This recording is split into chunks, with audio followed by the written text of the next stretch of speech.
The tent stakes were still hammered into the frozen Colorado ground when Park Ranger Tom Mitchell found the campsite on October 15, 1980.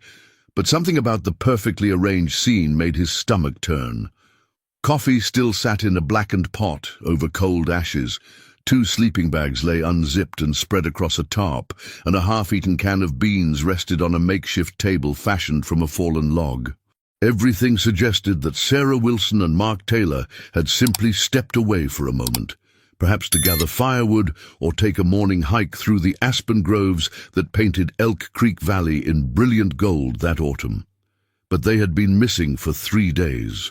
The silence in those mountains carries a weight that city people never understand, and as Mitchell walked the perimeter of the abandoned campsite, his boots crunching through the first frost of the season, that silence felt heavier than usual.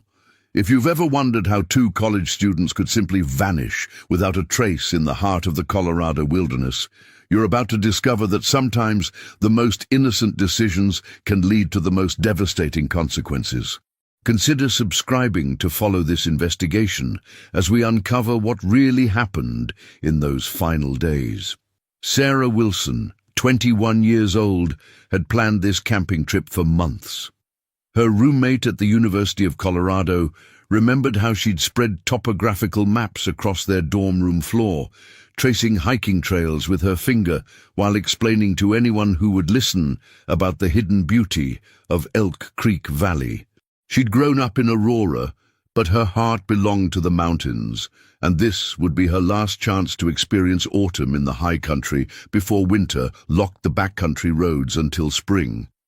Mark Taylor, her boyfriend of 8 months, had been less enthusiastic about sleeping in a tent when temperatures dropped below freezing, but Sarah's infectious excitement had worn down his resistance. The couple had checked in at the ranger station on October 11th, filing a backcountry permit for a 4-day camping trip. Mitchell remembered them clearly. Sarah with her bright smile and worn hiking boots that had obviously seen countless trails, Mark carrying a brand-new sleeping bag still creased from its packaging. They'd asked about weather conditions and wildlife activity, all the right questions that suggested they understood the risks of backcountry camping. Sarah had even joked about her mother's worried phone calls, how Patricia Wilson had made her promise to check in the moment they returned to civilization. When they failed to appear at the ranger station by their planned departure date of October 14th, Mitchell had initially assumed they'd simply decided to extend their trip. Young couples often did that, losing track of time in the intoxicating freedom of the wilderness. But when their car, a red Honda Civic with University of Colorado stickers covering the rear window, remained in the trailhead parking lot through the night of October 14th, he knew something was wrong. The campsite itself told a story that made no sense. Their vehicle keys hung from a carabiner clipped to the outside of Mark's backpack. Sarah's journal lay open to an entry dated October 12th, describing the magical quality of morning light filtering through yellow aspen leaves. Their food supplies remained largely untouched, suggesting they'd planned to stay several more days. But the most puzzling detail was what wasn't there: their tent. While tent stakes marked its obvious location and guy line remained attached to nearby trees, the shelter itself had vanished completely. Mitchell had seen enough missing persons cases to know that people don't simply evaporate. But as he stood in that abandoned campsite with evening shadows creeping across the valley floor, he couldn't shake the feeling that Sarah Wilson and Mark Taylor had encountered something in these mountains that defied logical explanation. Sheriff Robert Kane received Mitchell's radio call at 6:47 p.m. on October 15th, just as he was finishing paperwork for what he'd hoped would be a quiet evening. Kane had been sheriff of Garfield County for 12 years, long enough to know that missing persons cases in the backcountry usually ended in one of 3 ways. The lost hikers would stumble out on their own within 24 hours. They'd be found injured but alive, within a reasonable distance of their last known location, or they'd be found dead after making a critical error in judgment. He'd never encountered a case where 2 experienced campers simply vanished without leaving any trace of their direction of travel. The initial response team assembled at first light on October 16th consisted of 8 county deputies, 4 park rangers, and 12 volunteers from the local search and rescue unit. Kane had worked with most of these people before, and he knew their capabilities and limitations. Garfield County covered over 2,900 square miles of some of the most rugged terrain in Colorado, but their search and rescue budget could barely afford to keep their aging equipment functional, let alone purchase the sophisticated technology that urban departments took for granted. Search coordinator Linda Hayes divided the team into 3 groups, each assigned to different drainage systems radiating out from Elk Creek Valley. The terrain posed immediate challenges: dense stands of aspen and pine that limited visibility, steep talus slopes where a single misstep could prove fatal, and creek beds swollen with early snowmelt that created treacherous crossing points. Hayes had been coordinating searches in this area for 7 years, and she understood how quickly the mountains could swallow people who made even minor navigational errors. By noon on the first day, the teams had covered a 6-mile radius around the abandoned campsite without finding any sign of the missing campers. Radio communications crackled with reports of false hopes, a flash of red fabric that turned out to be a discarded energy bar wrapper, footprints in soft soil that belonged to previous hikers, the distant sound of voices that proved to be echoing conversations from a group of hunters in an adjacent valley. Patricia Wilson arrived at the command post on October 17th, having driven through the night from Aurora after receiving Kane's phone call. The sheriff watched her emerge from her sedan, a small woman in her late 40s wearing hiking boots and carrying a thermos of coffee, and he recognized the particular kind of determination that marked parents whose children had disappeared. She approached him with questions that demonstrated she'd already been researching search and rescue procedures, asking about helicopter availability, the use of search dogs, and whether ground-penetrating radar might detect bodies buried under rockslides. Kane had to explain limitations that Patricia Wilson didn't want to hear. The county's helicopter was committed to a medical evacuation in another part of the state. The nearest search dogs were based in Denver, and their handlers required 12 hours' notice before deployment. Ground-penetrating radar belonged to the realm of urban forensics, not wilderness search operations conducted with volunteer crews and borrowed equipment. As the search entered its 2nd week, the reality of rural law enforcement's constraints became increasingly apparent. Volunteers who had initially approached the operation with enthusiasm began returning to jobs and family obligations. Weather reports predicted an early winter storm that would dump significant snow above 9,000 feet, effectively ending any realistic chance of finding the missing campers alive. Kane found himself making the calculations that kept him awake at night. How long could 2 people survive in mountains where nighttime temperatures already dropped into the teens? And how much of his limited resources could he justify spending on what was beginning to look like a recovery operation rather than a rescue? Patricia Wilson refused to accept these realities, organizing additional volunteer searches and personally hiking trails that the official teams had already covered twice. Her refusal to acknowledge defeat would become legendary in Garfield County, but as October faded into November and the first significant snowfall buried the high country under 3 feet of powder, even she had to admit that Sarah and Mark had vanished as completely as if they had never existed at all.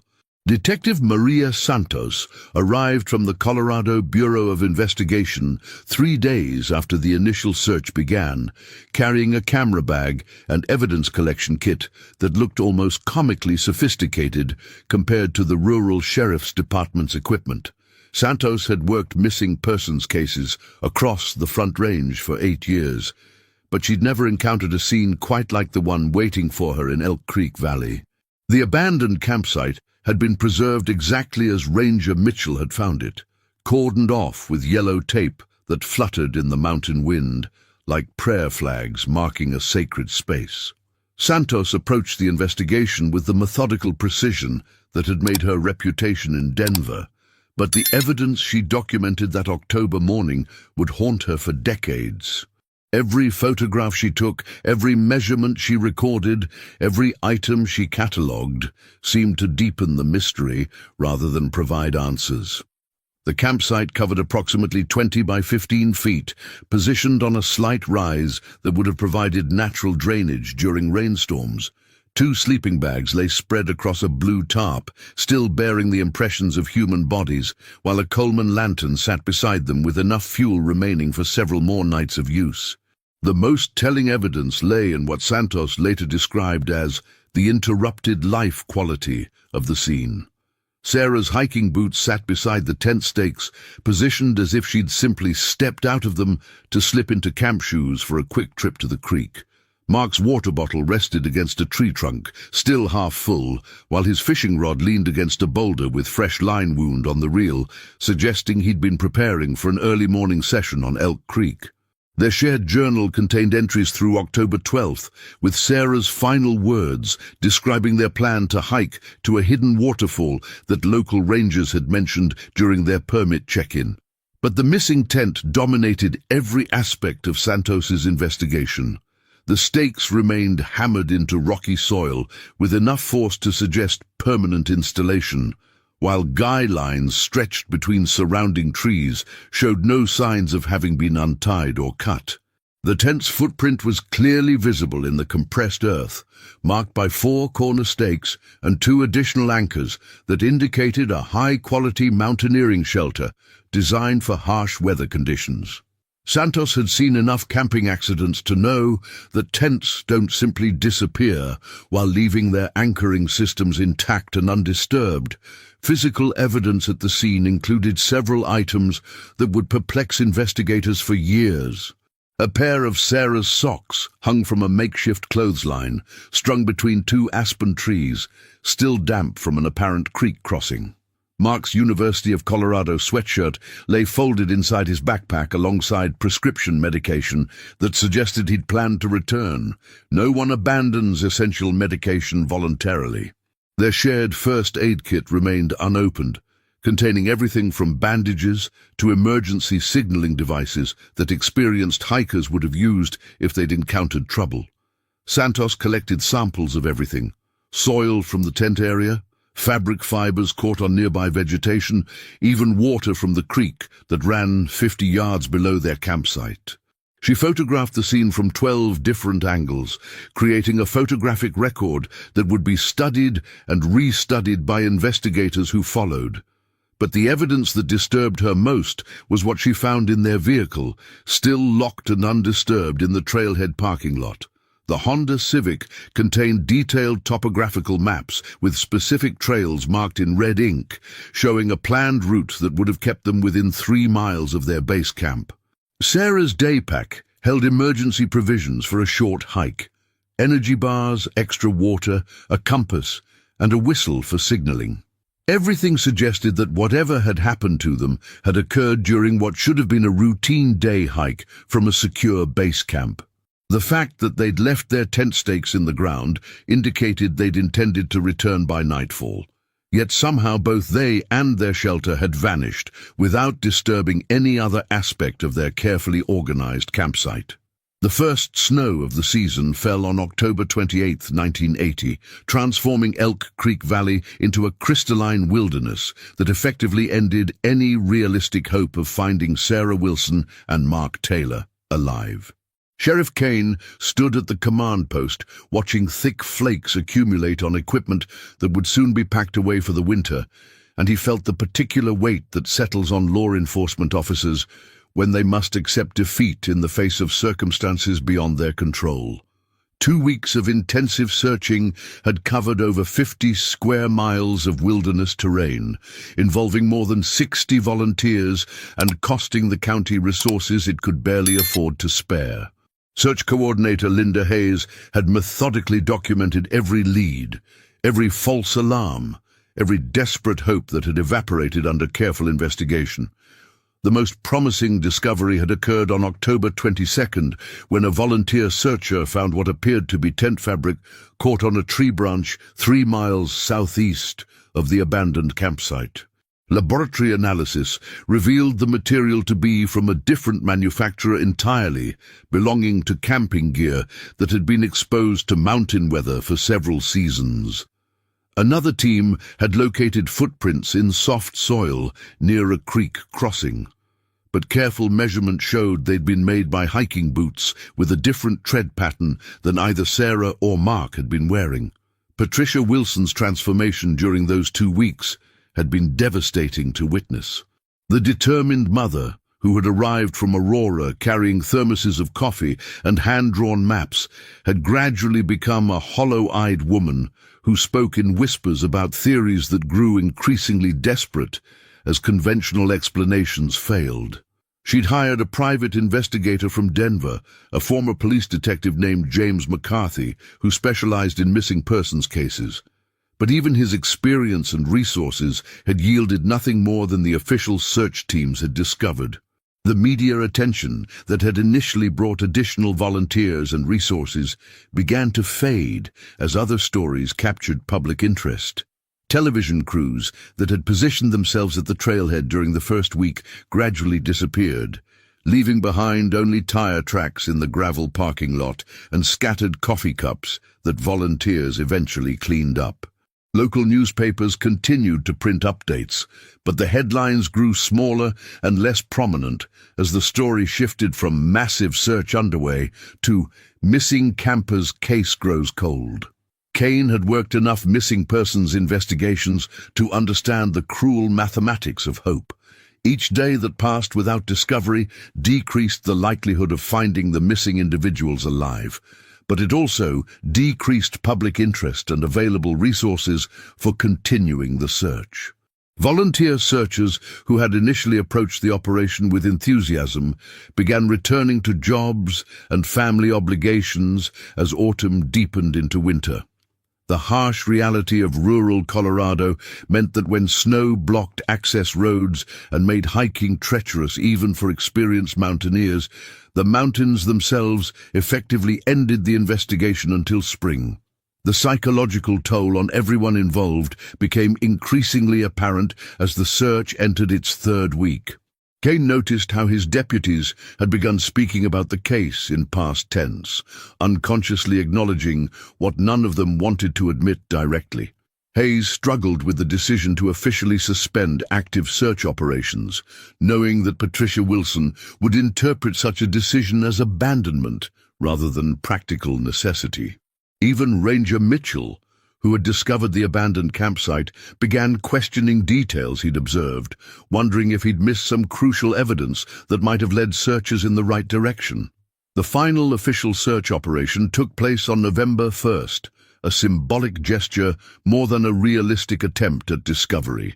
6 volunteers hiked familiar trails one last time, their voices echoing through valleys that had already been called into countless times over the preceding weeks. When they returned to the command post that evening without finding any new evidence, Kane made the announcement that everyone had been expecting, but no one wanted to hear. Active search operations would be suspended until spring, when snowmelt might reveal evidence that winter had concealed. Patricia Wilson accepted this decision with a silence that was more devastating than any argument might have been. She packed her sedan with the same methodical precision she'd applied to organizing volunteer searches, but Kane could see in her eyes that she had no intention of giving up. As her taillights disappeared down the mountain road toward Aurora, he knew that this case would continue to consume her long after everyone else had moved on to other tragedies, other mysteries that demanded their attention and resources. Patricia Wilson's kitchen table became a command center that would have impressed military strategists, covered with topographical maps marked in different colored inks, weather reports from October 1980, and correspondence with every law enforcement agency in Colorado. For 15 years after her daughter's disappearance, Patricia transformed her grief into a methodical obsession that consumed every aspect of her life, turning her Aurora home into a shrine dedicated to finding answers that had eluded trained investigators. The woman, who had once taught fourth grade at Wheeling Elementary School, gradually became a self-taught expert in wilderness survival, search and rescue techniques, and the bureaucratic intricacies of interagency investigations. She subscribed to mountaineering magazines and law enforcement journals, attended search and rescue training seminars, and corresponded with families of missing persons across the country, building a network of shared knowledge and mutual support that sustained her through years when hope seemed impossible to maintain. Every spring, Patricia returned to Elk Creek Valley carrying new theories and updated equipment. She'd purchased a GPS unit in 1989, one of the first civilian models available, and spent countless hours learning to use coordinates that might have made the difference in 1980. Her annual pilgrimages to the mountains became legendary among park rangers who grew accustomed to encountering a small woman in her 50s hiking alone through terrain that challenged experienced mountaineers half her age. She carried detailed photographs of Sarah and Mark, showing them to every hiker, camper and hunting party she encountered, asking if anyone had seen anything unusual in October 1980. Private investigator James McCarthy had given up on the case after 6 months, but Patricia continued paying for services she provided herself. She learned to read terrain the way Sarah had taught her to read music, understanding how watersheds channeled runoff, how geological formations created hidden valleys, and how seasonal weather patterns might have affected two young people caught in an unexpected situation. Her bedroom closet contained boxes of evidence she'd collected herself, fabric samples, metal fragments, and dozens of photographs documenting every anomaly she'd discovered during her solitary searches. The psychological toll of her quest became apparent to everyone except Patricia herself. Her husband, Robert, had initially supported her efforts, but as years passed and her obsession deepened, their marriage strained under the weight of grief that never found resolution. Their son, David, 6 years younger than Sarah, grew up in a household where every conversation eventually returned to theories about what might have happened in those mountains. Family gatherings became exercises in carefully avoiding topics that might trigger Patricia's need to analyze evidence or discuss new possibilities she'd considered. Patricia's methodical approach to the investigation impressed even the law enforcement officers who had initially written off her efforts as understandable but futile. She maintained detailed logs of every conversation, every tip, every lead she'd pursued independently. Her filing system rivaled what professional investigators used, with cross-referenced categories for physical evidence, witness statements, weather data, and geological surveys. When Garfield County formed its cold case unit in 1995, Detective Michael Chen discovered that Patricia Wilson had compiled the most comprehensive case file he'd ever encountered, containing information that official investigators had never documented. The relationship between Patricia and the various law enforcement agencies involved in the case evolved from polite tolerance to grudging respect. Sheriff Kane had retired in 1992, but his replacement, Sheriff Lisa Torres, recognized that Patricia's 15 years of research had preserved details that might otherwise have been forgotten. Patricia had tracked down and interviewed every member of the original search teams, documenting their recollections before memories faded or participants moved away from the area. By 1995, Patricia Wilson had become the unofficial keeper of her daughter's case, the person that new investigators consulted when they needed historical context or detailed background information. Her persistence had kept the case alive in ways that official channels never could have achieved, But the cost of that persistence was evident in the lines around her eyes and the way her hands trembled slightly when she spread those familiar maps across surfaces that had supported her obsession for a decade and a half. Detective Michael Chen opened the Sarah Wilson and Mark Taylor case file in January 1995 with the kind of fresh perspective that only comes from technological advancement and institutional change. Garfield County had finally allocated resources for a cold case unit equipped with communication systems and analytical tools that would have seemed like science fiction to Sheriff Kane 15 years earlier. Chen's background included training in geographic information systems and computer-assisted case management, technologies that promised to revolutionize how investigators approached complex missing persons cases. The formation of the Cold Case Unit coincided with broader changes in how law enforcement approached unsolved cases. Federal grants had become available for upgrading rural departments' capabilities, and Chen found himself working with equipment that urban departments had been using for several years. Database software allowed him to cross-reference the Wilson-Taylor case with similar disappearances across the region, while improved communication systems enabled coordination with agencies that had been virtually impossible to reach during the original investigation. Chen's first breakthrough came from something that would have been impossible in 1980, a comprehensive review of weather data using computerized records that extended back decades. The National Weather Service had digitized historical records, and Chen discovered meteorological details about October 1980 that the original investigators had never accessed. Precipitation patterns, temperature fluctuations, and wind speed data painted a picture of conditions that were significantly more severe than anyone had realized at the time of the disappearance.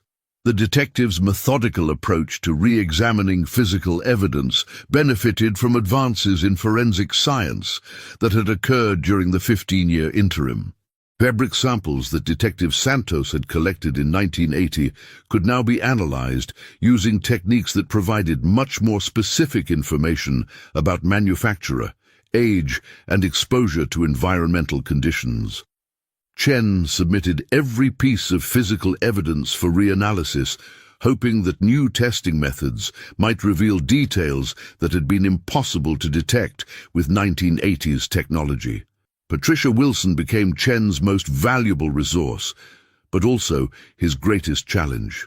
Her 15 years of independent investigation had produced a wealth of information, but it had also generated theories that ranged from brilliantly insightful to desperately speculative. Chen spent weeks reviewing her files, separating legitimate leads from wishful thinking, and he gradually developed profound respect for both her dedication and her analytical abilities. The maps she'd marked during her annual searches revealed patterns that trained investigators had missed, while her interviews with original search team members preserved details that official reports had overlooked. The technological advancement that proved most significant was improved search coordination capability.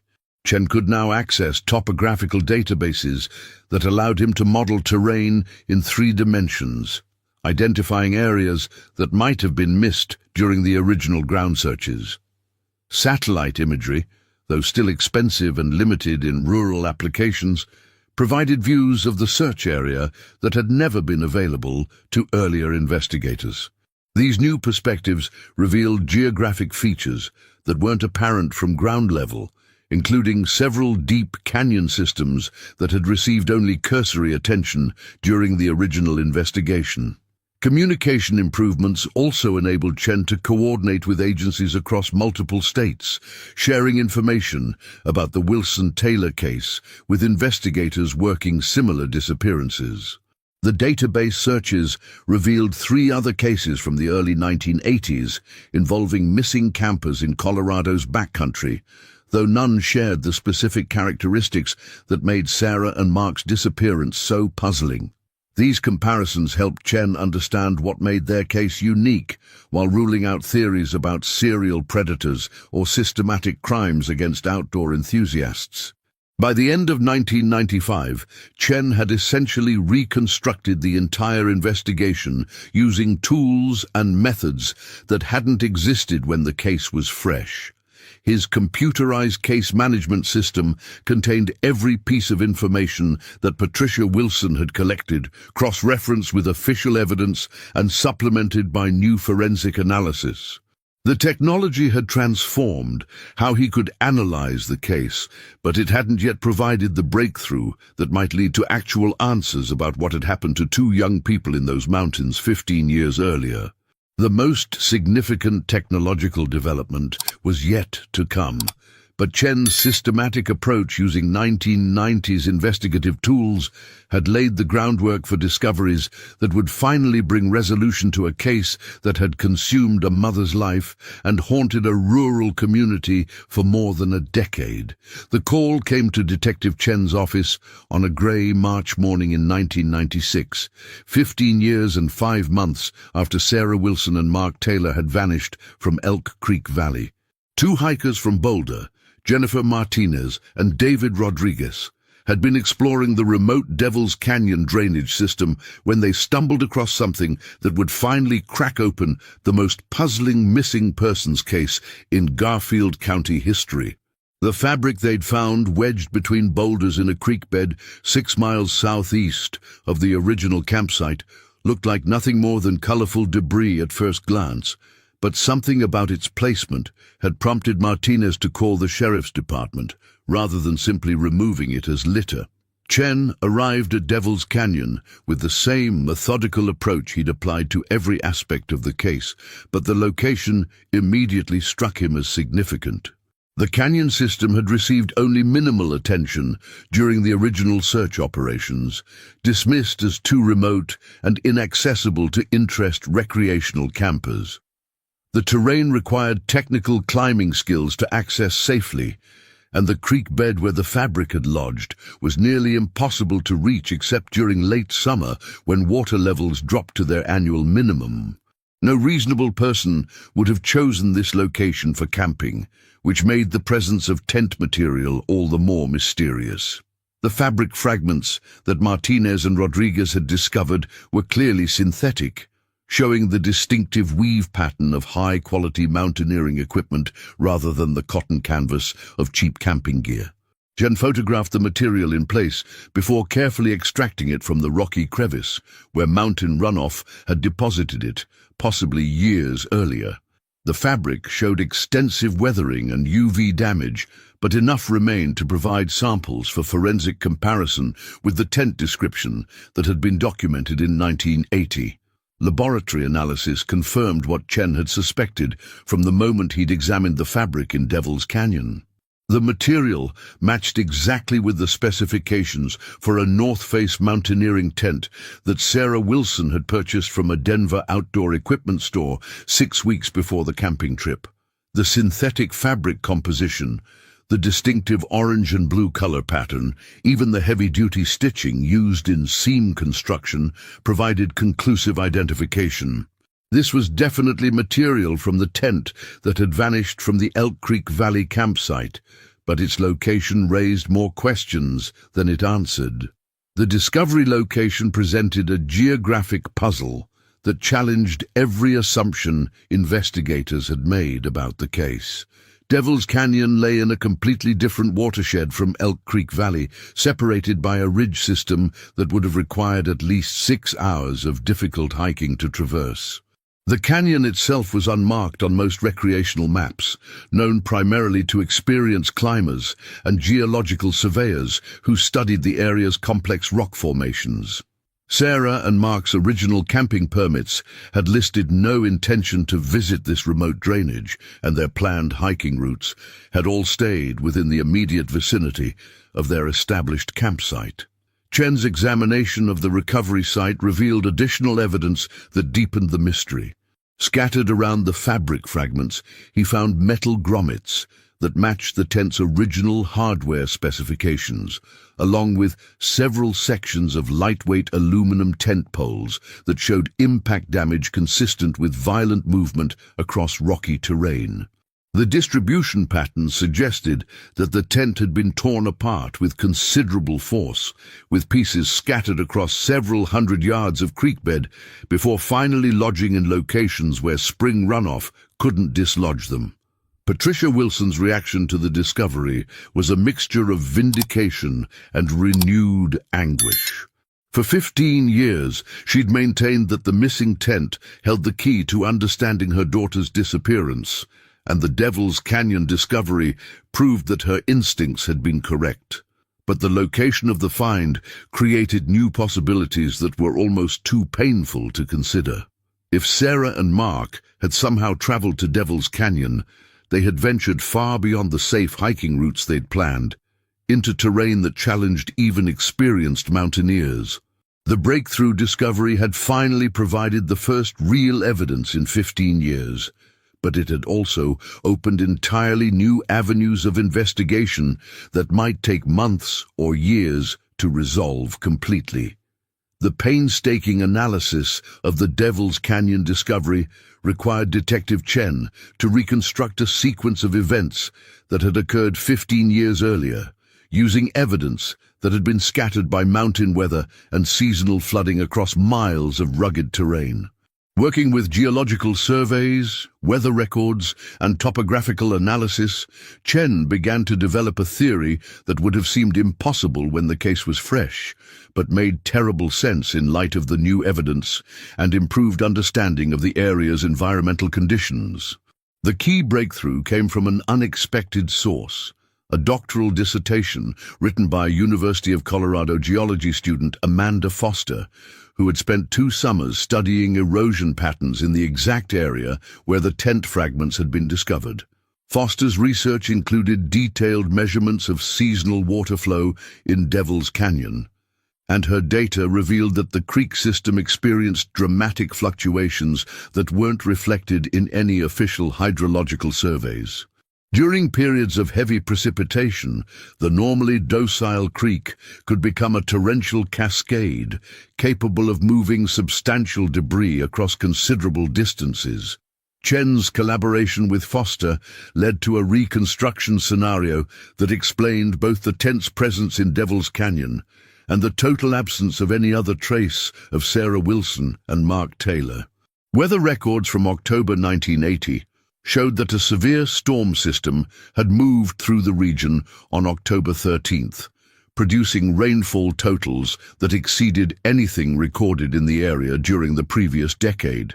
The storm had been largely overlooked during the original investigation because it had passed through quickly, leaving clear conditions that had persisted throughout the search operations. Foster's geological analysis revealed that the storm would have created flash flooding in creek systems throughout the region, including waterways that appeared completely safe under normal conditions.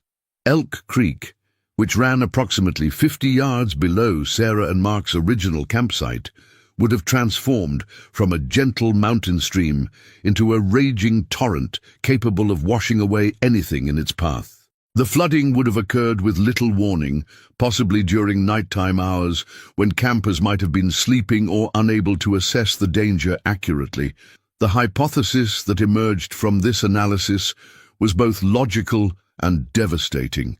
Sarah and Mark had likely been forced to abandon their original campsite when rising water threatened their safety, carrying their tent and essential gear to higher ground. In the darkness and confusion of a severe mountain storm, they might have attempted to reach what appeared to be a safer location, unknowingly moving toward terrain that would prove even more dangerous than the flooding they were trying to escape. Chen's reconstruction suggested that the couple had made their way into the Devil's Canyon drainage system while attempting to escape flood conditions at their original campsite. The canyon would have offered apparent shelter from the storm, and its elevated position would have seemed safer than remaining near Elk Creek during flooding. However, Devil's Canyon's unique geological characteristics made it particularly susceptible to flash flooding, as Foster's research had documented. Water that collected from a wide area of mountainous terrain funneled into the narrow canyon, creating hydraulic forces that could move boulders and strip vegetation from vertical rock faces. The evidence scattered throughout Devil's Canyon told a story of catastrophic force. Tent fragments had been found at elevations that could only be reached by water moving at tremendous velocity. Metal components showed impact damage that suggested they had been swept along rocky surfaces for considerable distances. The distribution pattern indicated that the tent had been completely destroyed by hydraulic action, torn apart and scattered across the canyon system during a flood event that had occurred with little warning. Patricia Wilson's response to Chen's reconstruction was a complex mixture of relief and overwhelming grief. For 15 years, she had wondered whether Sarah and Mark had suffered, whether they had made critical errors in judgment, or whether some human predator had been responsible for their disappearance. The flood hypothesis suggested that they had simply been victims of extraordinary weather conditions that no reasonable person could have anticipated or prepared for adequately. The geological evidence was compelling, but it also meant that any hope of recovering physical remains was essentially non-existent. If Sarah and Mark had been caught in the kind of flash flooding that Foster's research described, their bodies would have been swept downstream into underground cave systems that honeycombed the area, making recovery impossible even with unlimited resources and sophisticated equipment. The final piece of evidence that confirmed Detective Chen's flood hypothesis came from an unexpected source. A maintenance worker at the Colorado Department of Transportation who had been clearing storm drains in October 1980. Thomas Morrison had worked highway maintenance for 37 years when Chen tracked him down in 1996, and his memory of that particular storm remained vivid because of the unprecedented cleanup effort it had required throughout the mountain regions. Morrison's testimony would provide the crucial link between meteorological theory and physical evidence that had eluded investigators for 16 years. Morrison recalled that the October 13th storm had produced rainfall totals that overwhelmed drainage systems throughout Garfield County, creating flash flood conditions in waterways that local residents had never seen flood before. His crew had spent 3 days clearing Highway 82 of debris that had been swept down from mountain watersheds, including camping equipment, hiking gear, and personal items that had obviously been torn from backcountry campsites. Morrison had specifically remembered finding a sleeping bag wedged under a culvert 30 miles downstream from Elk Creek Valley, along with cooking equipment and backpacking gear that bore obvious signs of having been tumbled violently through rocky terrain. The significance of Morrison's testimony became apparent when Chen compared the highway worker's description of recovered items with the inventory of gear that Sarah and Mark had left behind at their original campsite.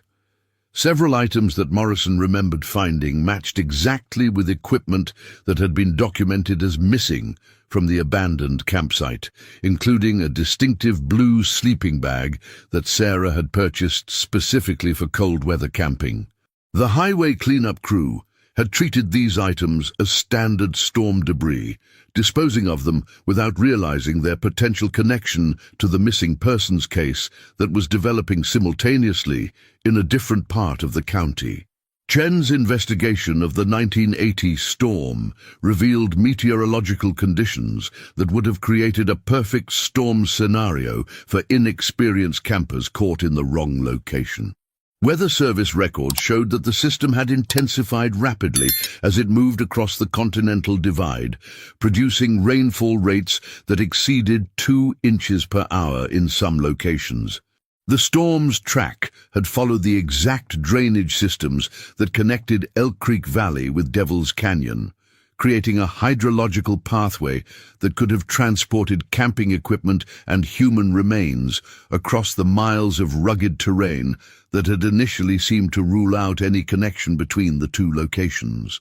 Soil analysis conducted by University of Colorado researchers at Chen's request provided additional confirmation of the flood hypothesis. Core samples taken from Devil's Canyon showed sediment layers that corresponded exactly with the October 1980 storm event, including organic material that had been deposited during the flooding and preserved in the creek bed's rocky substrate. The sediment contained fabric fibers that matched the tent material found by the boulder hikers, along with traces of synthetic materials consistent with modern camping equipment from the late 1970s and early 1980s. The most devastating aspect of Chen's investigation was the realization that the flash flood scenario explained not only how Sarah and Mark had disappeared, but why their remains would never be recovered. Foster's geological research had documented extensive underground cave systems throughout the Devil's Canyon area, carved by millions of years of water erosion through limestone formations. During major flood events, water and debris were forced into these underground passages, creating hydraulic conditions that would have made survival impossible and recovery of remains virtually impossible even with unlimited resources. Patricia Wilson's reaction to the complete explanation was a mixture of relief and profound grief that had been building for 16 years. The scientific evidence finally provided answers to questions that had consumed her adult life, but those answers confirmed her worst fears about her daughter's final moments. The knowledge that Sarah and Mark had likely died together, caught in circumstances beyond their control or ability to escape, provided a form of closure that was both comforting and utterly heartbreaking. For the first time since 1980, Patricia Wilson knew with certainty what had happened to her daughter, even though that knowledge came with the understanding that Sarah's remains would never be found or properly laid to rest. Patricia Wilson sat in Detective Chen's office on a warm April afternoon in 1996, holding photographs of tent fabric that had been recovered from Devil's Canyon, and for the first time in 16 years, she felt the particular weight that comes with absolute knowledge, replacing desperate hope. The evidence spread across Chen's desk told a complete story that was both scientifically rigorous and emotionally devastating, providing answers that she had spent half her adult life seeking, while simultaneously confirming that her daughter's physical remains would never be recovered. The meeting had taken 3 hours, with Chen methodically presenting each piece of evidence that supported the flash flood hypothesis. Patricia had listened with the focused attention of someone who had become an expert in her daughter's case, asking technical questions about geological formations and hydraulic dynamics that demonstrated her 16 years of self-education in subjects she'd never imagined studying. When Chen finished his presentation, Patricia sat quietly for several minutes, processing information that fundamentally changed how she understood the final days of her daughter's life. The closure that Patricia experienced was unlike anything that families of missing persons typically encounter. Most cold cases that achieve resolution provide either physical evidence that confirms death or witness testimony that explains what happened, but rarely both scientific certainty and complete impossibility of recovery. Patricia now knew exactly what had happened to Sarah and Mark, understood the sequence of events that had led to their deaths, and possessed physical evidence that confirmed their fate, yet she also knew that their bodies would never be found or buried. Chen had arranged for Patricia to meet with Dr. Amanda Foster, the geology doctoral student whose research had provided crucial evidence for solving the case.